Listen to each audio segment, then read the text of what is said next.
Vampire legends have persisted all throughout history. Each culture has their own interpretations of what these creatures are, and refer to them by different names, but very few know where the legends of vampires originated. The way that vampiric creatures have been depicted for thousands of years is very different from how modern fiction portrays them, although vampires are depicted nowadays as being very similar to humans, and usually quite attractive. The original vampires were very different from humans, and they were hideous and parasitic. Many legends across the world describe vampires, but none of them gives us the full picture. We have to piece together legends from the past in order to uncover the full story of how vampires came to be a collective fear that has persisted in the memory of humans throughout history. This is but one of the legends of which the ancients spoke. Long ago, there existed a relatively peaceful world. Humanity was just getting its foothold. Cities were being built, and agriculture and the arts were developing. There was the occasional disagreement and some conflict here and there. In general, people lived in peace and security. But inevitably, corruption creeped in. 200 watchers were sent from heaven to help set humanity back on the path of righteousness. But these stars started to wander off their course. The watchers took advantage of their time on the face of the earth, deviating from their mission. They fraternized with humans, and they created unholy hybrid creatures by mixing their own DNA with the humans on Earth. And these hybrid creatures were known as the Nephilim. The first generation of these hybrid offspring were the most powerful, and it was only the first generation who was made directly from the union between the Watchers and the humans. The first generation of these hybrids were the largest to ever exist, and they've been remembered across the world by different names. The Nephilim, Asuras, Jotnar, and Titans, just to name a few. The Nephilim produced hybrid offspring of their own, and the lesser Nephilim that they created were all different from each other. But none of the resulting Nephilimic creatures were as powerful as the first generation Nephilim, since only the first generation Nephilim had been parented directly by the Watchers. The bloodline of all of the later Nephilim was diluted, and they lost most of their hybrid vigor over the generations. The first generation Nephilim, who were the most massive, required very large amounts of food to sustain themselves. Humans had initially brought sacrifices of plants and animals to the lesser Nephilim, who then presented that food to the larger Nephilim. And if they were not able to appease the larger Nephilim, then both the humans and lesser Nephilim were at risk of being eaten. And since the humans had no crops or livestock left to eat, the humans had to resort to eating things that the giants wouldn't eat, like bugs. Eventually, the humans ran out of food to feed the Nephilim, and so the massive Nephilim began to feed upon humans to satisfy their hunger. The ancient Hindu text, called the Mahabharata, states that in the ancient settlement of Ekachakrapura, the giant Rakshasa named Bakasura had to be provided a cart full of food regularly, and each cart of food always contained at least one human. Unlike humans, the lesser Nephilim had a symbiotic relationship with the greater Nephilim. Initially, the greater Nephilim refrained from eating their offspring, provided that the lesser Nephilim continued to bring food to the greater Nephilim. But since they had run out of crops and livestock to feed the greater Nephilim, the food that they brought typically consisted of humans. And the most powerful original Nephilim allowed the lesser Nephilim to feast upon the blood of the humans that they captured, while the greater Nephilim were given the flesh to consume, and the lesser Nephilim were forced to biologically adapt to the only food that they had access to, which was blood. And therefore, the blood-drinking lesser Nephilim became the first vampires. By consuming blood as their primary source of food, the lesser Nephilim became what are known as obligate hematophages, which means that they're biologically adapted and dependent upon consuming blood. The way that the bodies of the Nephilim would have reacted to the overconsumption of blood would be different to how the bodies of carnivorous animals react when consuming blood-heavy diets. Carnivorous animals inherently have the genes that give them very efficient antioxidant defense systems that neutralize reactive oxygen species, and are able to metabolize protein into compounds like short-chain fatty acids that reduce inflammation and protect their intestinal barrier.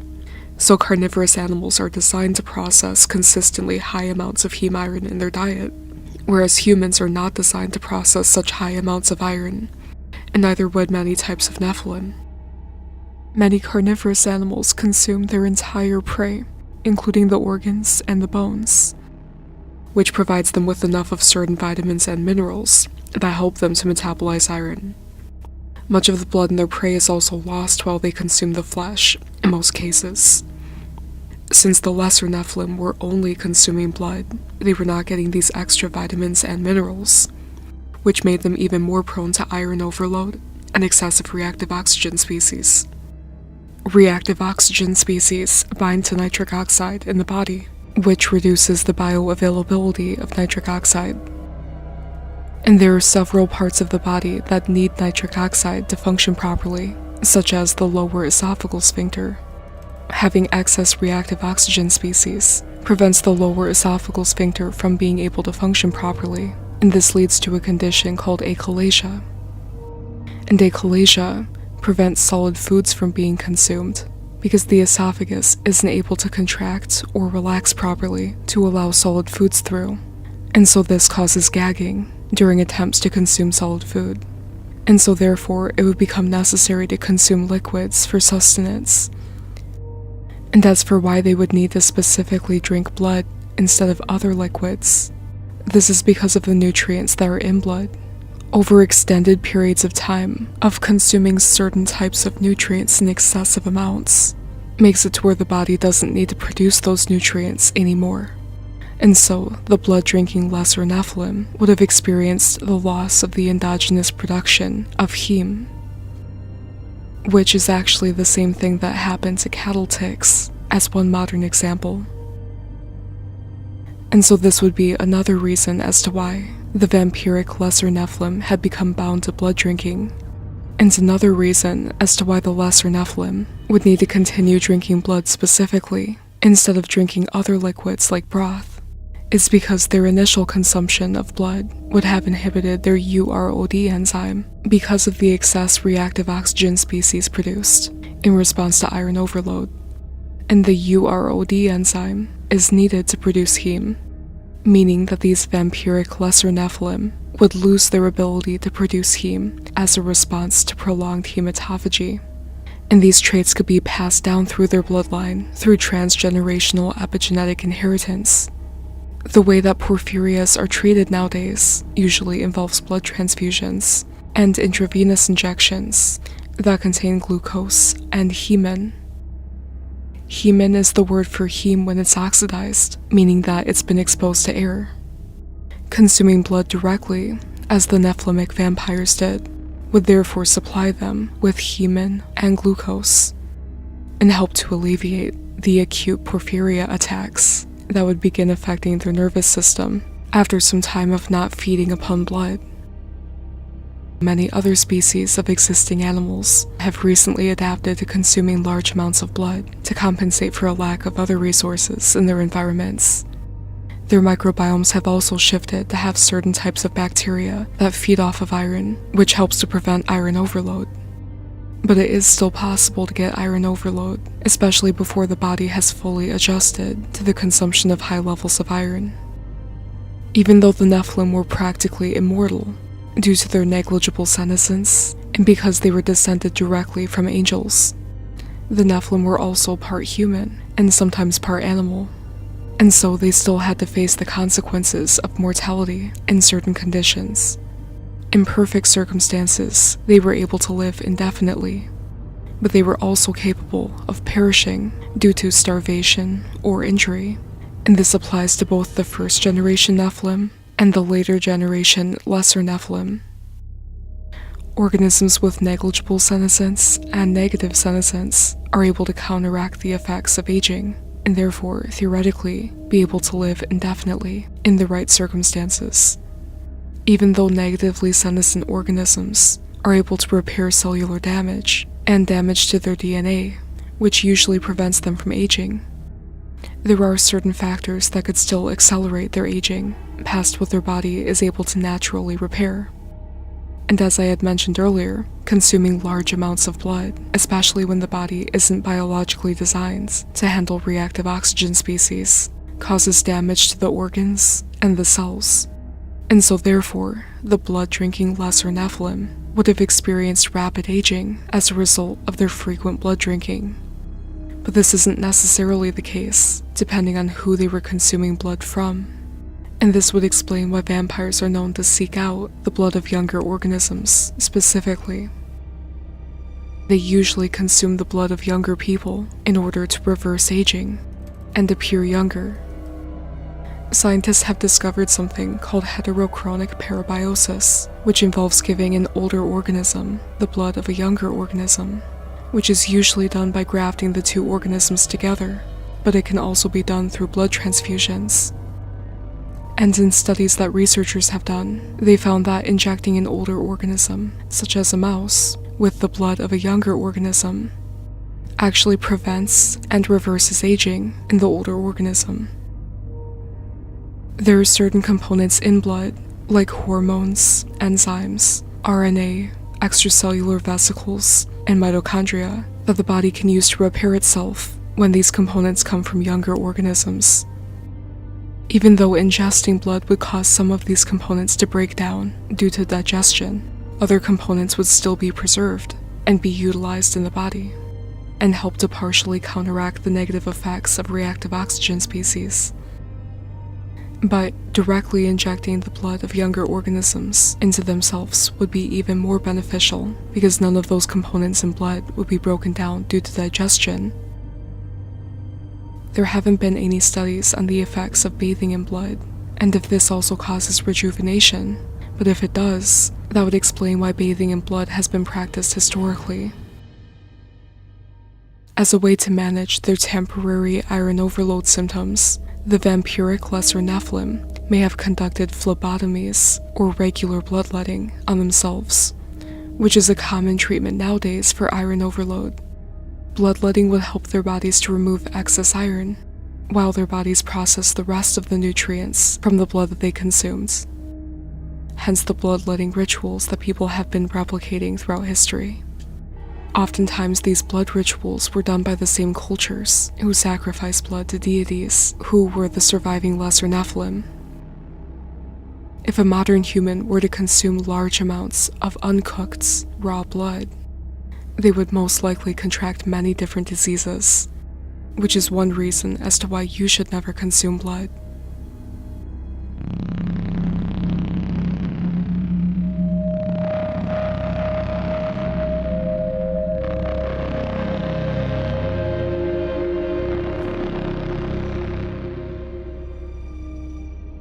As time went on, there were less humans available for the Nephilim to eat. The remaining humans hid from the Nephilim so that they wouldn't be eaten.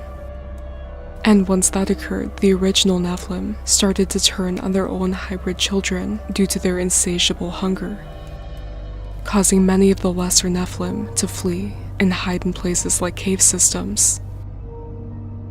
Inevitably, a massive war broke out between the Titanic Nephilim, and eventually all of the original Nephilim had been destroyed in war. In Greek texts, this event was known as the Titanomachy. In the Mahabharata, this war was known as the Battle of Kurukshetra, and in Norse mythology, this battle was known as the Aesir-Vanir War. This battle between the giants was also described in the Book of Enoch. The Watchers, who were the fathers of the first-generation Titanic Nephilim, were imprisoned by the archangels Raphael and Michael beneath the earth under the orders of God. All of the harm that the original Nephilim had caused humanity in order to sustain their lives had been in vain.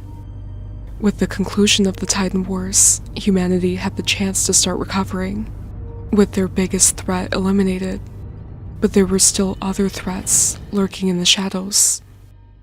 Many of the freakish offspring of the Nephilim were still around, including those who had lived with the original Nephilim and who had become biologically dependent upon the consumption of fresh blood.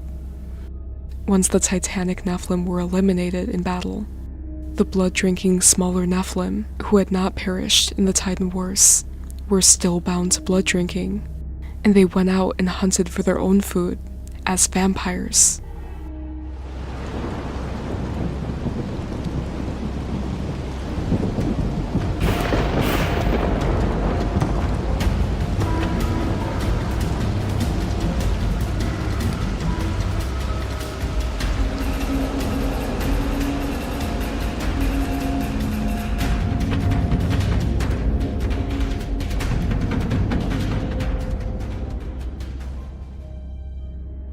In order to protect humanity against the lingering threat of the surviving Nephilim, God gathered the chosen humans and animals who were pure of blood and not yet corrupted into an ark, and all life was destroyed from the face of the earth. But elsewhere, there were still other survivors, some of which had been drinking blood since the days before the cataclysm. Many of the Nephilim had remained in hiding, and some of the Nephilim were aware that an even greater disaster than the Titan Wars was going to occur, and so they prepared by building their own arks of stone.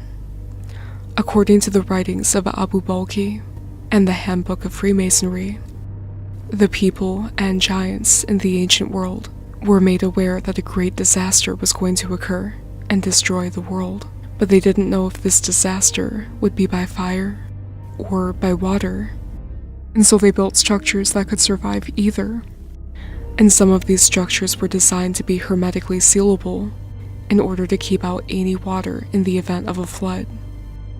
Despite the fact that the descendants of the Nephilim were always smaller than the first generation, some of these descendants were still larger than others, hence the massive difference in size between some of these so-called sarcophagi. You can make out indentations that were carved into the interior of the sarcophagi, where there may have been things like machinery attached. It's possible that CO2 to oxygen converters could have been placed inside to recycle the oxygen inside of the sarcophagi while the Nephilim were hibernating. Ancient peoples such as Neanderthals could hibernate, and there are numerous examples of modern humans drastically reducing their metabolisms in order to survive in harsh conditions. So it's entirely within the realm of possibility that the Nephilim could hibernate and did so to survive the Great Flood in their waterproof survival chambers. When the Great Flood did eventually occur, some of the Nephilim entered into these survival chambers, and they entered into hibernation. But not all of the Nephilim who had attempted to survive the Great Flood by hibernating in survival chambers ended up making it out alive. In many cases, these so-called sarcophagi were not properly protected, and they ended up being buried in depositional sediment during the flood, which trapped them inside, and so they ended up not surviving.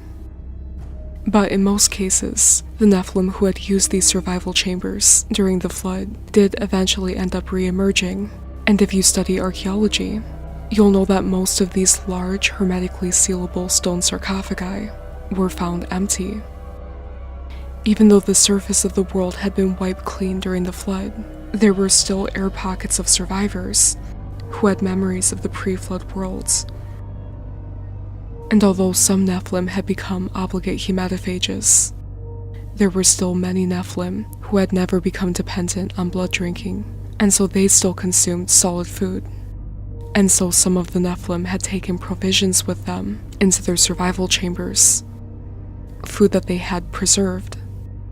And this food would be the same as what they were already accustomed to eating, but jerkied, preserved for later consumption. Many of the earliest mummies that had been created before the flood were not prepared in the same funerary sense, as many of the post-flood mummies.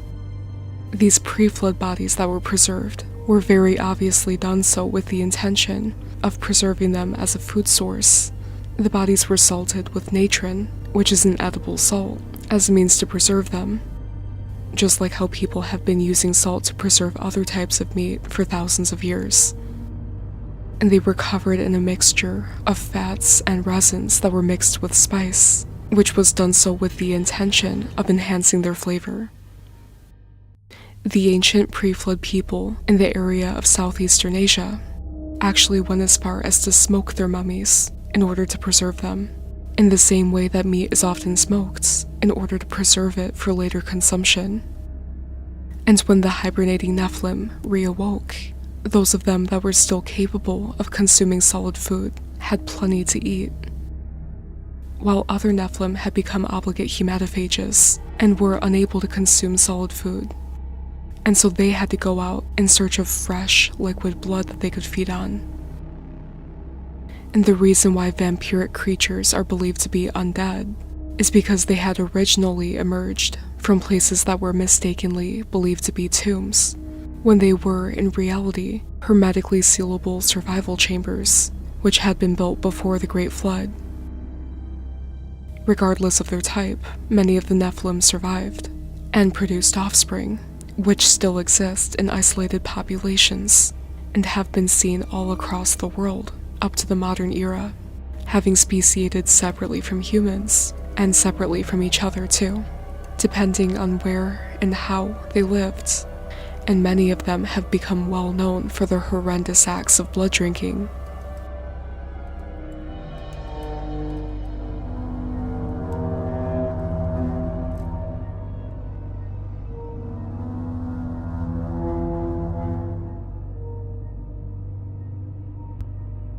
The reason why the vampiric Nephilim chose to remain in hiding after the Titan Wars, and for the most part, after the Great Flood, is actually related to their blood drinking, which can trigger a variety of biological responses, such as porphyria, and this condition results in a buildup of porphyrins in the bone marrow.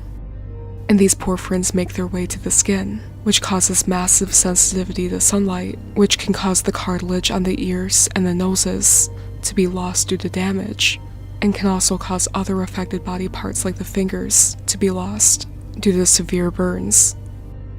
And porphyria also sometimes causes hypertrichosis, which protects any skin that's exposed to sunlight. So vampiric Nephilim would only be able to go out at night comfortably, and they would attempt to acquire blood to feed on while safely hidden from the sun.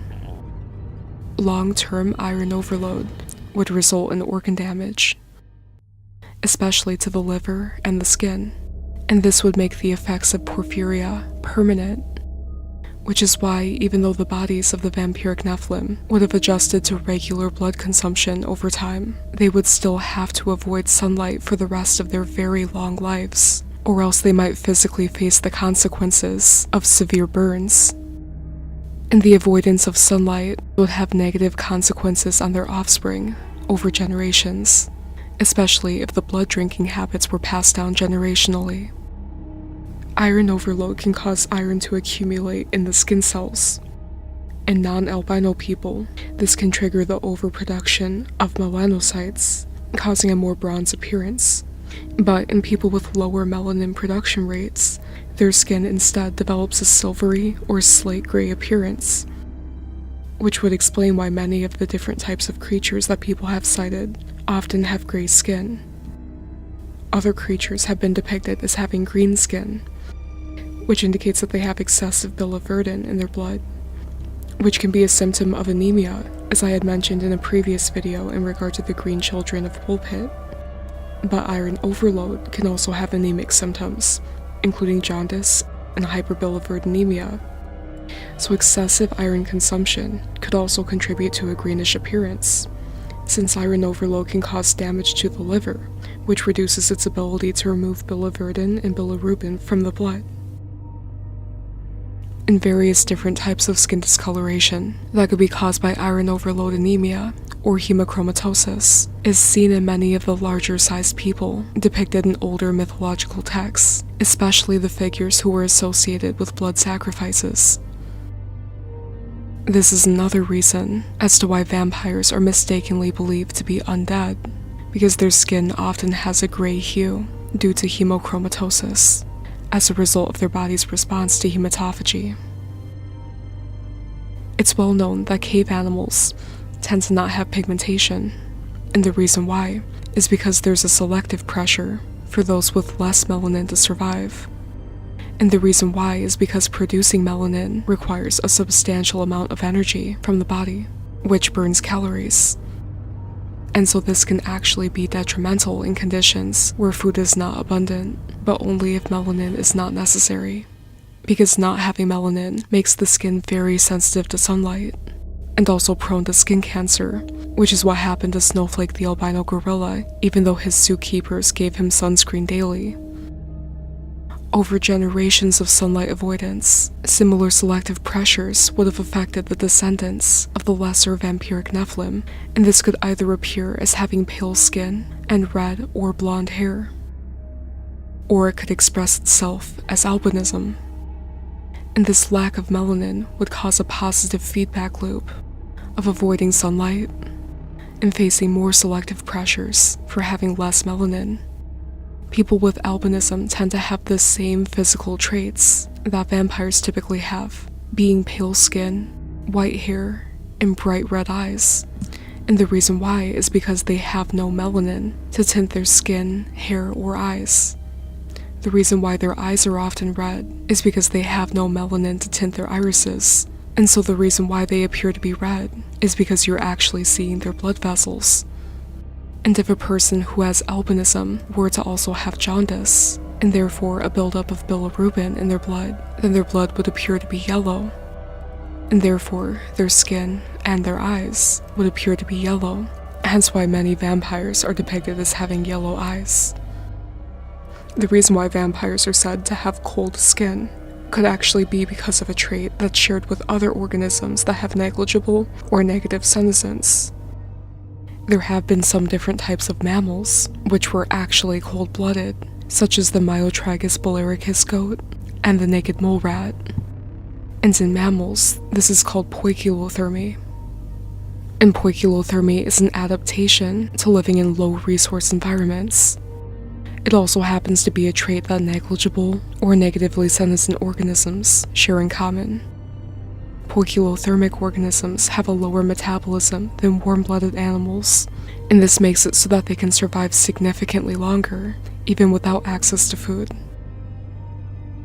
Both vampiric and non-vampiric Nephilim are said to be immortal, indicating that they have negligible or negative senescence, which means that they were also likely to have been poikilothermic, hence their colder skin. There are other traits that are commonly associated with vampires, such as sharp teeth and pointed ears. It is entirely possible for people to be born with these traits, even just randomly, and these mutations are heritable, so they can be passed on to offspring, such as in the case of hypohidrotic ectodermal dysplasia.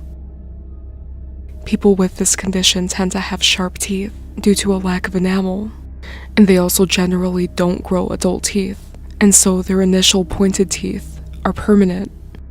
And while their teeth can be fixed by a dentist, if they don't receive treatment, then their teeth remain pointed into adulthood. And the hair that they do have tends to be very sparse and falls out easily.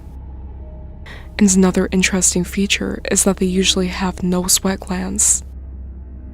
A condition like hypohidrotic ectodermal dysplasia would actually be useful for stealth, either for hunting or hiding. Back in the 17th and 18th centuries in Japan, the shinobi ninjas avoided eating foods that had a strong aroma to prevent their bodies from having any detectable scent, including from their sweat, so that they would be able to sneak up on their targets without being detected. Those among the cave-dwelling vampiric lesser Nephilim who may have lacked sweat glands would be able to survive longer by evading detection and be able to hunt and hide more effectively because of a lack of body odor, since they had no sweat glands. and they would pass down these traits to their offspring, making it so that the absence of sweat pores and other mutations along the same genetic pathway would be more common in their respective populations over the generations, hence why some types of Nephilim, who had descended from the same bloodlines, have the same traits. Of course, I'm not saying that all people with this condition are descendants of Nephilim or cave dwellers. Hypohidrotic ectodermal dysplasia can affect other species too, aside from humans, and might be more prevalent in certain isolated populations of other species, such as the descendants of the Nephilim, who had survived in some regions. Many descendants of the Nephilim that people have encountered throughout history, which tended to also be vampiric, in some cases seem to also have hypohidrotic ectodermal dysplasia, or a similar genetic condition. And other isolated populations of Nephilim descendants have other physical traits that were passed down throughout their respective isolated populations, with some offspring resembling trolls, and others having larger eyes and frailer bodies, and some resembling Bigfoot or dogmen based on their genetic makeup. The Nephilim didn't always have only human and angel DNA. Oftentimes they also had animal DNA too. There are certain non-human entities that have been encountered, and the traits that they're described as having are consistent with what would be expected of cave-dwelling, hematophagous organisms. The typical gray aliens have large eyes, which are consistent with the characteristics that animals living in low-light environments have. Nocturnal animals like owls and felines have larger retinal orbits, and in some cases their pupils span the entire visible surface of their retinas in order to maximize their light absorption. And long-term avoidance of light could actually cause an atrophy of the iris sphincter muscle, and this would make it to where their pupils are unable to constrict properly, which would explain why these creatures have large black eyes, because of their living in low-light environments long-term. Sometimes in lighter environments, light enters into their eyes and bounces back off of their retinas, which makes their eyes appear to glow red. And other humanoids like the Hopkinsville goblins and the Pleiadians are also described as having larger than normal eyes, and they're also described as having albinism and jaundice. And these goblin-like creatures that are called aliens also are described as having gray skin, which again is an indication of hemochromatosis due to excess iron consumption. Many aliens are also described as having green skin, similar to goblins, which, as I had mentioned earlier, is an indication that they have a buildup of biliverdin in their blood, which is a symptom of iron overload anemia, as well as acquired refractory iron deficiency anemia, which can be caused by a shutdown of heme synthesis and could be acquired as a response to the overconsumption of heme. And the chupacabra was described as having a similar appearance to aliens. If these creatures are emerging from caves, such as one of the many caves in Puerto Rico, this would explain how they're able to emerge suddenly and then go back into hiding. Unlike the previously mentioned Nephilim descendants that did not have sweat glands, other types, such as the chupacabra and the creatures cited in Varginha, Brazil, still did have sweat pores, and were described as having a very strong odor. Blood contains high amounts of amino acids and nitrogenous waste products, which a blood-drinking creature would excrete out in the form of ammonia. And this is the most likely to occur with a diet that's very high in amino acids and low in carbs and fats, because ammonia is a byproduct of amino acid breakdown.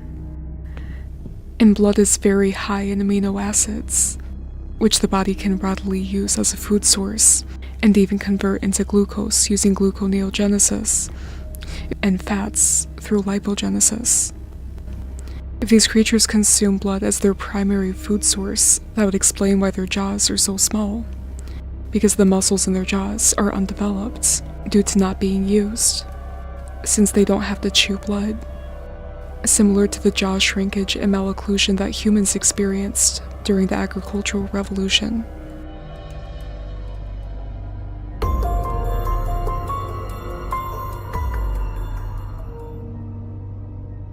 The reason why vampires are so often depicted as gigantic, or as resembling fallen angels, is a reference to their lineage, with vampires being the descendants of Nephilim and the Watchers. Angels were well known for their ability to shapeshift, usually appearing as humans in order to be more approachable, since their true form is apparently frightening.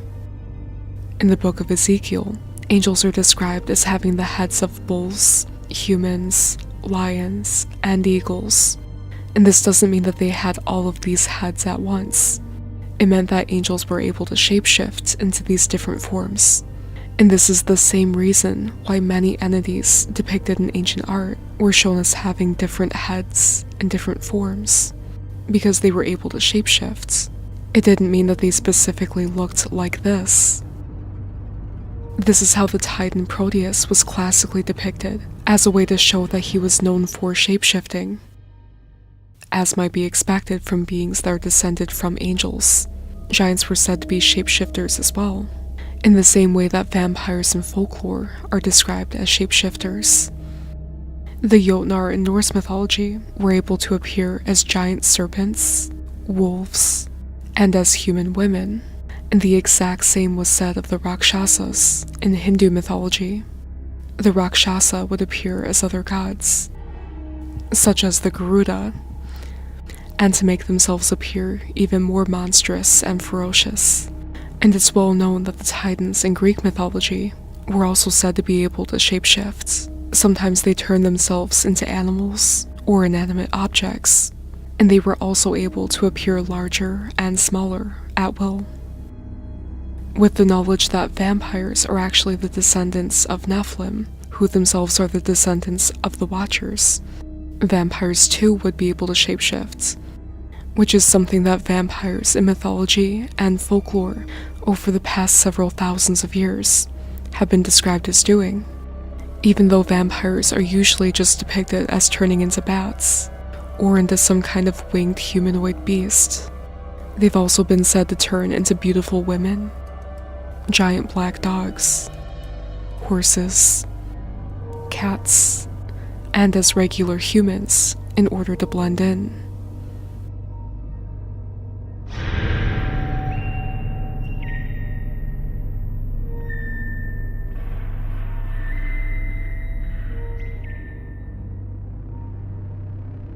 When humans die, their souls rest until Judgment Day. However, Nephilim were abominations at birth, causing their souls to be instantly condemned, which means that when Nephilim die, they do not sleep until Judgment Day. They're cursed to wander the earth, awake and still hungry for worldly pleasures, which is why they possess people and animals. The rogue spirits of dead Nephilim are known as demons. When God-fearing humans pray for protection over their households, God protects them from evil entities. Since vampires have an evil, condemned soul, they're also prevented from entering into a blessed household, and therefore vampires and any other type of evil creatures, such as aliens and the black-eyed children, are only able to enter into a blessed house if the owner is stupid enough to invite them in, which is why these entities have to ask for permission to enter and make up various excuses to come inside. The same applies to evil entities being able to enter into bodies. God's protection of your household and your body applies to all types of Nephilim, living or dead. And this is the same reason as to why vampires are warded off by crucifixes and the name of Jesus.